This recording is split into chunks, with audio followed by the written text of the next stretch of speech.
Tapi ini kata Nabi, barang siapa bangun di pagi hari dan dia ada di pagi hari layanwi dan dia tidak niat zulma akan menzolimi ala ahadin atas seseorang, ghafirallahu maka diampuni lahu baginya majana wa man asbaha majana, yaitu segala dosanya diampuni oleh Allah Subhanahu wa taala. Kalau di pagi hari kita tidak ada niat sama sekali, niat kita adalah menolong orang lain, atau ketika di pagi hari kita cukup bertasbih pada Allah dan Allah Subhanahu wa taala memberikan kita kenikmatan dalam hidup.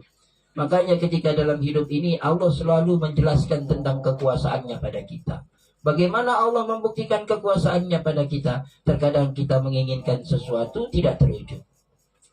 Kenapa? Untuk membuktikan bahwa kita ini adalah hamba Allah yang lemah, yang tidak memiliki kekuatan. Jadi kalau bahasa kasarnya orang hidup kan pengennya sehat. Ada orang yang pengen sakit? Nggak ada. Tapi orang yang pengen sehat, ada gak yang sakit? Ada. Kenapa? Setiap manusia kalau ditanya hidupnya pengen sehat. Siapa yang mau sakit? Yang mau memberikan sakit adalah Allah. Maka kalau Allah sudah meletakkan, orang yang pengen sehat tidak bisa nolak. Begitu juga orang yang tidak mau kekurangan. Hidup ini tidak mau orang kekurangan. Siapa yang mau kekurangan? Tapi ketika Allah ingin meletakkan kekurangan pada seorang hamba, maka hamba itu tidak bisa nolaknya. Sehingga ada orang yang kekurangan padahal dia tidak mau kekurangan. Ada orang yang tidak mau punya masalah, tapi kalau Allah sudah ingin meletakkan masalah, siapa yang bisa menghindarkan? Jadi dalam hidup ini setiap keinginan kita terkadang diberikan oleh Allah dengan yang berbeda pada keinginan kita untuk menunjukkan bahwa kita adalah hamba dan Allah adalah Khalik. Ini enggak ngerti-ngerti. Terkadang ketika Allah berikan masalah pada kita, kita datang kepada makhluk Allah Subhanahu wa taala cerita, padahal dia juga sedang bermasalah.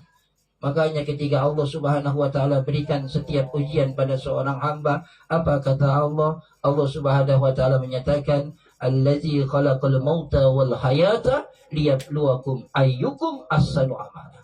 Aku menciptakan hidup ini agar kalian semua, ketika aku menciptakan hidup dan kematian, aku ingin lihat siapa sih yang paling terbaik di antara kalian. Kalau aku berikan ujian, dia sabar. Kalau aku berikan kekurangan, dia tahu bahwa Allah Subhanahu wa taala menyatakan, "Wa wajadaka 'aidan fa'agna."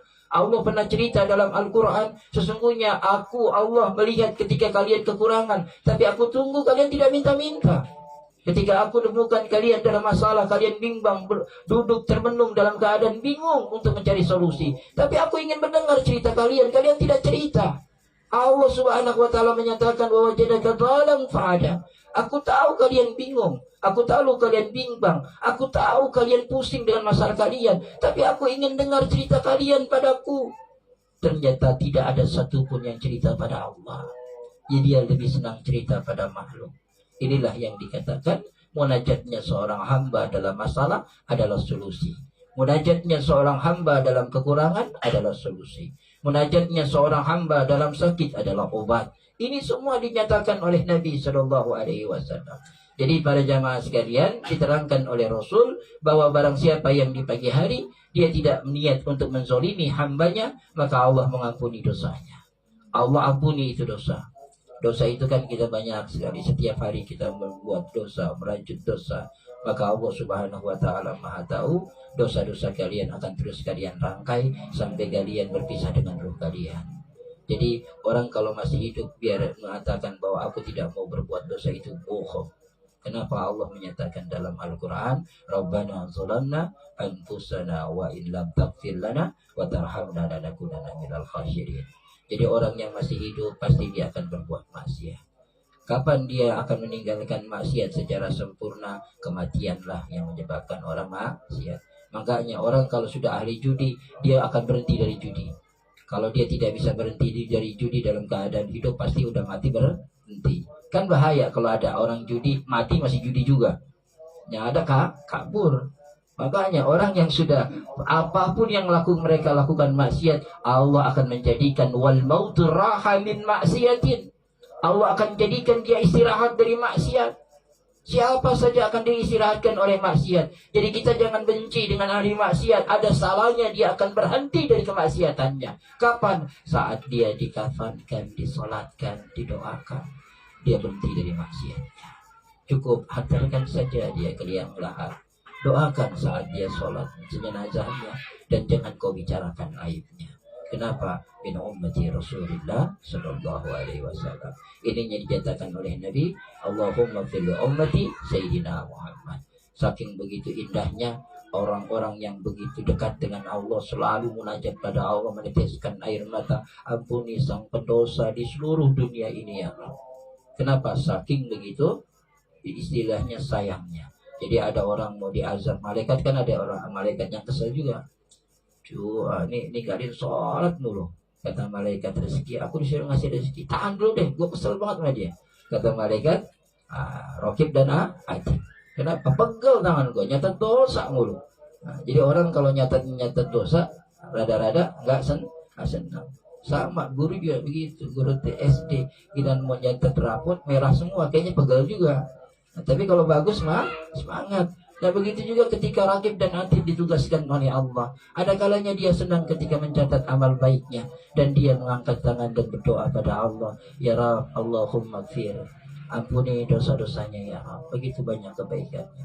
Ketika berdosa, apa kata malaikat yang mencatat dosa? Kata malaikat, ya Rabb, istirahatkan aku dari mencatat amal ini ya Rabb. Nah kalau udah malaikat itu bilang, kata malaikat bahasa kasarnya, ya Rabb, mampusin aja dia ya Rabb, capek saya nyatat dosanya mulu. Jadi ada malaikat yang mencatat dosa, dia begitu tidak senang mencatat dosa. Jadi tidak ada malaikat yang senang dengan mencatat dosa, tapi itu sudah tugasnya dari Allah, dan Allah meletakkan tugasnya. Begitu juga malaikat Mikail. Malaikat Mikail mah kalau udah ngasih rezeki sama orang-orang yang meninggalkan sholat, rada-rada kesel juga. Tapi kenapa? Allah sudah memerintahkan bagi itu rezeki. Jadi kayak misalnya ada sembako dari RT nih, yang disuruh bagi ngurus RT, udah gitu dia mau lagi musuhan lagi, gue mau kasih nggak, itu disuruh sama RT, gue nggak kasih, dia bingung kayak ini, dikasih gak? Kasih, tapi pegel juga. Jadi sama, sesuatu yang akan terjadi itu akan terjadi. Makanya ketika ada orang yang menginginkan sesuatu, lantas Allah telah menciptakannya bahwa harus dibaginya, tetap biarin. Tapi ada yang tidak enjoy untuk melakukan, tidak nikmat dia, pegel jadinya. Sama, hidup itu kan kadang seperti itu. Kalau kita senang, kita juga akan senang dengan dia. Makanya kebaikan kita masih belum ikhlas. Kenapa? Kita baik karena tetangga kita baik. Cobalah tetangga kita jahat, kita baik, bisa gak? Kan gak bisa. Harus seimbang lah. Kalau dibilang, Bu minta cabai pinjam, sekali iya, 2 kali iya, 3 kali dibilang apa? Emang gak ada pasar ya? Kan begitu ya, 3 kali bilang gak ada pasar. Akhirnya apa? Mulai berdusta, mulai tidak nyaman. Nah itulah kadang-kadang Allah memang meletakkan, aku akan uji engkau dengan hambaku yang kekurangan dan datang kepadamu, dan aku berikan kau kelebihan. Saat itu kalau dia punya kelebihan, dia harus mengungkitnya, maka berarti dia adalah orang yang tidak masuk kepada yang ta'ulil muslimin, tidak memberikan manfaat pada orang muslim. Jadi kalau berikan manfaat pada orang muslim, itu ketika Allah subhanahu wa ta'ala meletakkan pada kita punya, lantas Allah ciptakan orang yang tidak punya datang kepada kita yang punya.